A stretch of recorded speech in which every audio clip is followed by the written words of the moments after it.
সকাল সকাল ঘুম থেকে উঠে নাস্তা করার জন্য বসে পড়েছি। নিয়েছি বড়ই আর কমলা। এখন যেহেতু শীতের সিজন, বড়ই তো রাখতেই হবে, যেহেতু বড়ই আমার প্রত্যেক দিনই খেতে হয়। বড়ই না খেলে আমার ভালো লাগে না। কমলার খোসাটা ছাড়িয়ে নিয়ে খাওয়া শুরু করে দিয়েছি অলরেডি। 2টা কমলা অলরেডি খেয়ে ফেলেছি। এবার আমি একটা বড়ই খাবো। তো সকালের নাস্তা খেয়ে শেষ করলাম। তো গাইস দেখেন, সকালবেলা সবাই খায় কলা রুটি আর আমি খাই বড়ই। তারপরে দেখেন কতগুলা কমলার খোসা রয়ে গেছে। যে বেটা কমলা বেচে হে কি খোসা ছাড়াইয়া বিক্রি করতে পারে না? যখন আমি টাকা দিয়ে কিনছিলাম তখন তো খোসা সহই বেটা কেজি দরে মাপে বেচে দিস। তো আর বেশি কথা না বলি, চলেন এবার কাজ শুরু করে দেই। রান্না করার জন্য সবকিছু গুছিয়ে নিয়ে নিতে হবে। এবার আমার রান্না শুরু করে দিয়েছি অলরেডি। আজ রান্না করব শাশুড়ি মায়ের হাতের পুঁই বীজের সেই সেরা রেসিপি। দেখতে হলে পুরো ভিডিওটা না টেনে দেখে যাবেন। রান্নাটা বসিয়ে দিয়েছি। আগে পেঁয়াজ কাঁচামরিচটা একটু ভালোভাবে ভেজে নেব আর 2 টুকরো তেজপাতা দিয়ে দেব।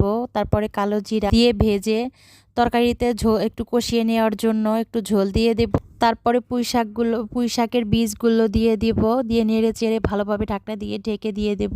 ঢাকনা দিয়ে কিছুক্ষণ ঢেকে রাখার পর ঢাকনাটা খুলে নিয়ে কষিয়ে নিয়ে তারপরে একটু সামান্য পরিমাণ ঝোল দিয়ে ঢেকে রেখে তারপরে কিছুক্ষণ রান্না করে নামিয়ে নিই। তো দেখেন আমার পুঁই বীজের রান্নাটা অলরেডি রেডি হয়ে গিয়েছে। আর রান্না করেছিলাম হচ্ছে চিংড়ি মাছের শুটকি দিয়ে। তো তারপরে শীতকালীন সবজি বসিয়ে দিয়ে দেব। ফুলকপি, সিম, মূলা, তারপরে আলু সব শীতকালীন সবজি দিয়ে একটা রুই মাছের ঝোল তরকারি রান্না করব।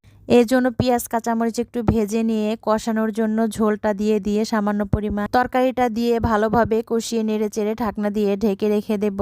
আমি সম্পূর্ণ রেসিপিটা শেয়ার করলাম না, তাহলে ভিডিওটা অনেক বড় হয়ে যাবে। তো দেখেন তরকারিতে ঝোল দিয়েছিলাম, বলক চলে এসেছে, আর মাছও দিয়েছিলাম। ভিডিওটা ওপেন করতে ভুলে গিয়েছিলাম। তরকারিটা হয়ে গেছে, এবার আমি চুলো থেকে নামিয়ে নেব।